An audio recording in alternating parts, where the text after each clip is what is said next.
काम करे, सवाल करे, गुरु जी सवाल डाले कर दे, हैं? या स्कूल में जाके थोड़ा बहुत कुछ पढ़ ले। ये परीक्षा वाला मामला बड़ा खराब है। सोचते हैं ऐसे बच्चे? जब भी परीक्षा आती है ऐसा लगता है परीक्षा नहीं होनी चाहिए, ऐसा होता है ना? हम भी जब छोटे थे, बच्चे थे ना, तो हमारे भी मन में ये सवाल होती है परीक्षा क्यों आती है? बस सवाल करे, घर पे आए, रोज पढ़े और ऐसे एक साल पूरा हो जाए फिर अगली क्लास में चले जाए बिना परीक्षा के। होता है ना ऐसे? परीक्षा वाला मामला होना ही नहीं चाहिए, नहीं होना चाहिए ना। अपन बात करें आगे। इस तरीके की परीक्षा है ना, इसको क्या कर दो? बंद कर दो, खत्म कर दो। तो परीक्षा की आवश्यकता क्यों पड़ी, इसके बारे में अपन बात कर रहे थे कि हम जब आपको कुछ चीज पढ़ा रहे हैं, मैं आपको क्या करूंगा, कोई चीज पढ़ा के वापस पूछूंगा कि भाई आपको वो चीज समझ में आई कि नहीं आई, आपने उस चीज से क्या सीखा। अब आप में से मान लो 10 बच्चे बैठे, मैं एक एक बच्चे को पूछूंगा भाई खड़ा हो, मैंने इसमें जो बताया वो क्या समझ में आया, कोई सवाल पूछ सकता हूं।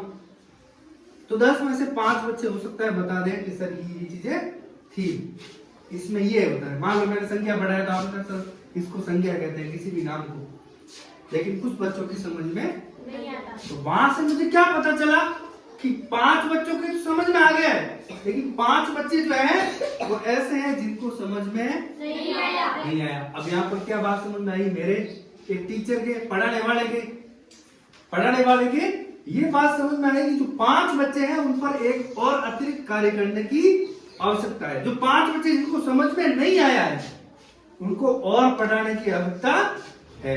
और पहला जैसे मैंने पढ़ाया था वैसे नहीं पढ़ाना है। अब कैसे पढ़ाना है? थोड़ा अलग तरीके से पढ़ाना, क्योंकि वो थोड़े कमजोर स्तर के, उनको थोड़ा और अलग तरीके से पढ़ाने की आवश्यकता है।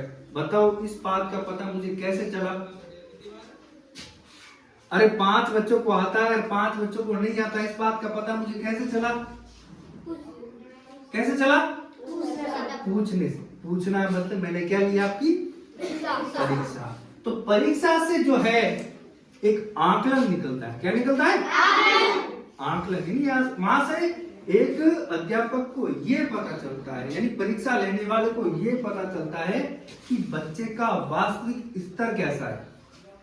यानी हम कोई बच्चा जैसे मान लो 6ठी क्लास में पढ़ रहा है, तो वार्षिक परीक्षा जब होती है तो वहां से ये पता चलता है कि ये बच्चा 7वीं कक्षा में जाने लायक है कि नहीं है।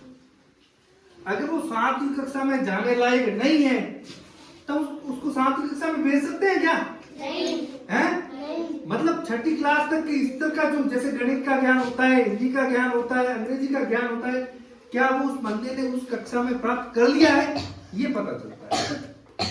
और तब वो उस कक्षा से आगे 7वीं कक्षा में जाता है। अब उसको 6ठी कक्षा के जो ज्ञान का स्तर है वो भी पता नहीं है, वो ज्ञान भी उसने प्राप्त नहीं किया है, तो 7वीं कक्षा में जाकर के क्या करे? बाकी जो पीछे वाला ज्ञान भी अधूरा पड़ा है? अरे जब अपनी नींव नहीं बढ़ेगी, है कोई मकान बना ले, अब ना नींव समझते हो ना? मारवाड़ी में क्या? रॉन्ग। कोई क्या? रॉन्ग हो तो अच्छा रॉन्ग कहीं है, बेस, आधार। किसी भी मकान को बनाने के लिए क्या है? आधार है। तो अपन पहले ही ईंटें जड़ना शुरू कर देंगे क्या? नहीं। मान लो कि 2-4 खंडा डाल दिया रॉन्ग में, फंस गए नहीं, हम कोई नहीं, साल टाइम निकल गया, हम एक दूसरे साल को हल कर दो माते ये तो ऐसा नहीं होता। ऐसे व्यवस्थित काम नहीं। आपने पहली कक्षा में वर्णमाला सीखी, पहली कक्षा में आपने अंग्रेजी वर्णमाला सीखी, ठीक है ना? आपने गणित के अंकों का ज्ञान प्राप्त हुआ 1 से लेकर के 100 तक। फिर जब आप दूसरी कक्षा में आए तो आपने जोड़ बाकी घटाव की प्रक्रियाएं सीखी, ठीक है ना? क्या आपको पहली क्लास से ये चीज सीख सकते थे? नहीं। क्योंकि आपके दिमाग का स्तर पहली क्लास के स्तर का था, तो उस समय जो चीजें आप सीख सकते थे वो आपको सिखाई गई। उसके बाद में जब आप दूसरी कक्षा में आए तब आपने जो अंकों का ज्ञान कर लिया, आपके ज्ञान में बढ़ोतरी करने की आवश्यकता हुई कि भाई नहीं, अब आपको अंकों का ज्ञान है तो आपको जोड़ कैसे होती है, घटाना कैसे होता है, ये सारी चीजें जो है आपको सिखाई जाती है। जब तीसरी कक्षा में आए धीरे धीरे आपका दिमाग विकसित हुआ, आपने जोड़ बाकी घटाव की जो है प्रक्रिया है वो सारी सीखी है। अब आपको मल्टीपल गुणा भाग वगैरह ये सारी चीजें, फिर आपने इसको उदाहरण के तौर पर देखा, जैसे आप दुकान पर गए, मान लो 100 रुपए का सामान खरीदा, उसने 50 रुपए वापस कर दिए, तो आपके पास कितने रहे? तो इन्हें व्यवहारिक रूप में प्रयोग करके भी आपने देखा है। तो आपके हॉल के आसपास में भी गणित है, हिंदी है और अंग्रेजी भी है, ऐसे पर्यावरण सामाजिक भी है, ठीक है ना। अब आप आगे बड़ी क्लास हो, कौन सी क्लास में आगे? बड़ी क्लासों में। तो मैं जब बात कर रहा था ना कि जब बड़ी क्लासों में आते हैं तब सबसे बड़ी जो समस्या है वो परीक्षा पे होती है। परीक्षा पे जो है बच्चा इतना तनाव लेने लग जाता है कि वास्तव में जो है उसका दिमाग काम करना बंद कर देता है। उस समय सोचता है कि ये परीक्षा होनी नहीं चाहिए। ये क्यों होती है? अगर ये परीक्षा नहीं होती तो बड़े मजे से क्लासे पार करते जाते हैं। लेकिन वास्तव में मैं बता रहा था ना, इस पर काम हुआ है। हमारे समय में 2 पेपर होते थे वास्तु, अ भाग अलग आता था, ब भाग अलग आता था। अ भाग ऐसा होता था जिसमें 15 क्वेश्चन होते थे, जो क्या थे? ऑप्शनल टाइप के थे। ऑप्शनल टाइप मतलब जिसमें अ ब स द वाले प्रश्न ही आते थे, अ ब स द पढ़ने होते थे और खाली जगह वाला भी उसमें कुछ प्रश्न जो है वो आते थे, ठीक है ना, रिक्त स्थान की पूर्ति करने वाले। तो अ भाग पूरा अलग होता था। ब भाग जो होता था ना, उसमें सिर्फ पूरे जो कॉपियां भरने वाले। अ भाग क्या होता था कि उसी के अंदर लिखने होते थे और वो दे दिया जाता था वापस। ब भाग जो आता था, उस ब भाग में हम क्या करते थे? कॉपी आती थी ना जो, उस कॉपी में लिखते थे। वो कॉपी जमा करा, ब भाग हमारे पास रहता था, अ भाग जमा हो जाता था और ब भाग की कॉपी जमा हो जाती। आई बात समझ में? इस प्रकार से देखो 15 क्वेश्चन बोलते थे और फिर ब भाग में क्वेश्चन आते थे। ऐसे क्वेश्चन बहुत ज्यादा थे। उस समय जो है बच्चा बहुत ज्यादा लोड लेता था। और आज के टाइम में बोर्ड परीक्षा में जितनी पढ़ते ना, उतनी पढ़ाई तो वो क्या करता था, ऐसे 5वीं 6वीं 7वीं 8वीं क्लास की जो होती थी ना, उन परीक्षा में पढ़ता था। प्रश्न ज्यादा आते थे, टेंशन रहता था और नकल तो बिल्कुल होती भी नहीं थी, ठीक है ना, क्योंकि वास्तविक परीक्षाएं होती थी। अब सरकार ने फिर जब ये चीजें हुई, बच्चा तनाव लेने लग गया, उसका जो दिमागी स्तर है परीक्षा के समय दिमाग उसका और अच्छे से काम नहीं करता था। अरे जब आप ज्यादा तनाव लोगे तो आपका दिमाग ज्यादा सोचेगा क्या? नहीं। हैं? ज्यादा याद कर पाएगा क्या? नहीं। हैं? जब आप दिमाग को बिल्कुल ही खुला रखोगे, हैं, बिल्कुल ही टेंशन फ्री रखोगे, तो आप कोई भी चीज याद करोगे तो जल्दी से याद होगी, है ना।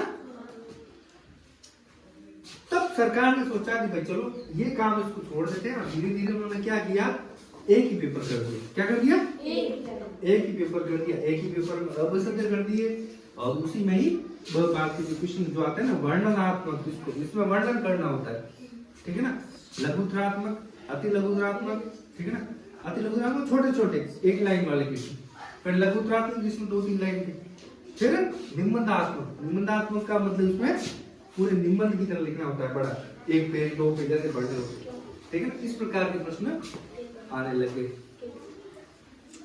अब बात आती थी बोर्ड परीक्षाओं की। क्या आती थी? बोर्ड परीक्षा। जब बोर्ड परीक्षाएं आती थी, नंबर आते थे। क्या आते थे? नंबर। 80% बने हैं, 79% बने। ऐसे में भी टेंशन। एक बच्चा जो है, मान लो ऐसी परिस्थिति रही होगी कि वो अच्छे से नहीं कर पाया, या फिर कोई कमजोर बच्चा है, ठीक है ना। एक बच्चे के जैसे मान लो 80 नंबर है और एक बच्चे के 75 नंबर है। कितने नंबर है? 75। और एक बच्चे के 80 नंबर है। अब 5 नंबर कम है। लोग बताते फिर रहे, गांव में आया और गांव वालों ने कहा अरे ये तो 80 नंबर लेके गया है, तो बहुत बड़ा होशियार है। और 75 नंबर वाले की वैल्यू क्या हो जाती थी? ऐसे में जो 75 नंबर वाला जो बच्चा होता था, वो अपने आप को ऐसे गंदा फील करता था, मेरे नंबर कम आ गए, वो फिर तनाव लेने लग जाता। तब सरकार ने क्या सिस्टम दिया कि ये सिस्टम नंबर वाला बड़ा खराब है, नंबर से जो है बच्चे तनाव, 1 नंबर किसी से कम होता है, तो कम नंबर वाला बच्चा होता है, जो कम नंबर वाला जो बच्चा होता है, ठीक है ना, वो तनाव लेता है, उसके मन में फिर गंदी भावनाएं आती है। तो ऐसा करते हैं, इस नंबर वाले सिस्टम को भी क्या कर देते हैं, खत्म कर देते हैं। फिर लागू की इन्होंने ग्रेडिंग प्रणाली। पहले सीबीएसई में चलती थी, सेंट्रल बोर्ड में चलती थी, और सीबीएसई का जैसे कोर्स लागू होती है हमारे यहाँ पे भी लागू होगी। कोई प्रश्न तो होगा।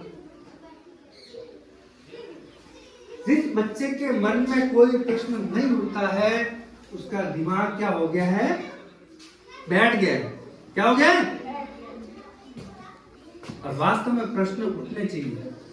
जब आप कुछ भी चीज सीख रहे हैं ना, अगर नए नए प्रश्न उठेंगे तब वास्तव में चीज को आप सीख रहे हो, नहीं तो सिर्फ सुन रहे हो और सुनने के बाद में पैक करके रवाना है।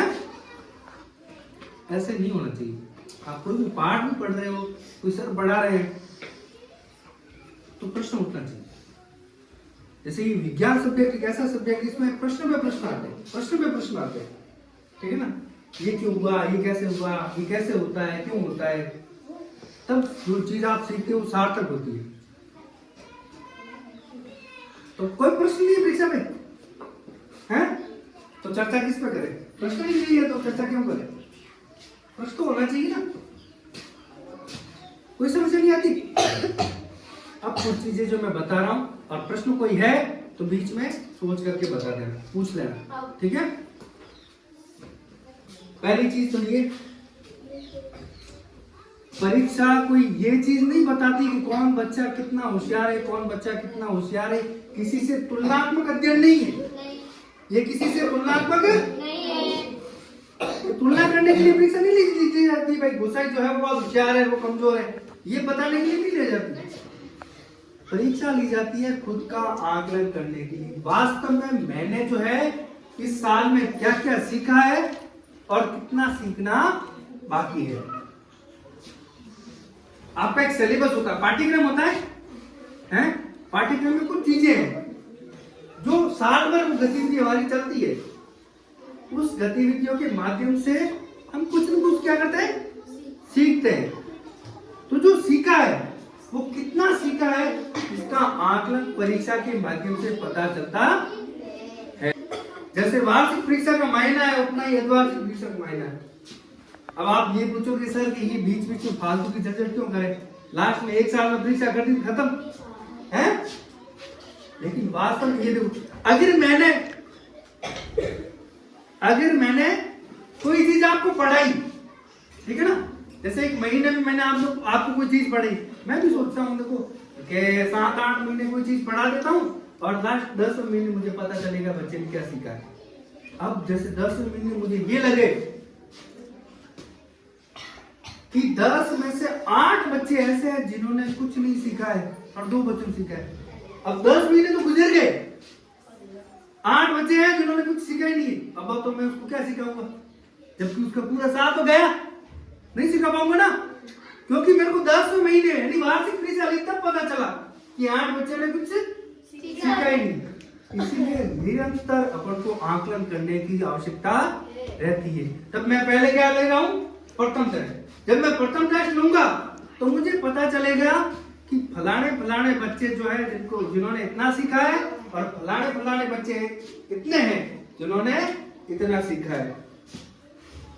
अब मैं क्या करूं, जैसे प्रथम टेस्ट लिया मैंने आकलन किया तो कुछ बच्चों को लगा कि ये बच्चे ठीक है और कुछ बच्चों का लगा कि इनको थोड़ा इन्होंने कम सीखा है। तो मैं जब द्वितीय टेस्ट होगा उससे पहले मैं क्या करूंगा, उस प्रथम टेस्ट में जो कमियां रही है ना बच्चों की उसको सुधारने की कोशिश करूंगा, है, क्योंकि मेरे को पहले ही पता चल गया। अब मैं धीरे धीरे और अच्छे से पढ़ाने की कोशिश करूंगा, उसमें जो मैंने गतिविधियां पहले काम में ली थी उसमें कुछ परिवर्तन करूंगा, है। और जब द्वितीय टेस्ट आएगा वापस वही आकलन होगा। एक आप सिर्फ सुन रहे हो, आंखें बंद सिर्फ सुन रहे हो, उसमें कम फर्क पड़ेगा। आप देख भी रहे हो, सुन भी रहे हो, थोड़ा और अच्छे से फर्क पड़ेगा, अच्छे से रिकॉल होगी, अच्छे से याद होगी। और आप लिख भी रहे हो, उसको प्रैक्टिस भी कर रहे हो, तो बहुत अच्छे से, तो बहुत अच्छे से करना चाहेंगे कि बिल्कुल सुन लेते हैं उतना ही करेंगे।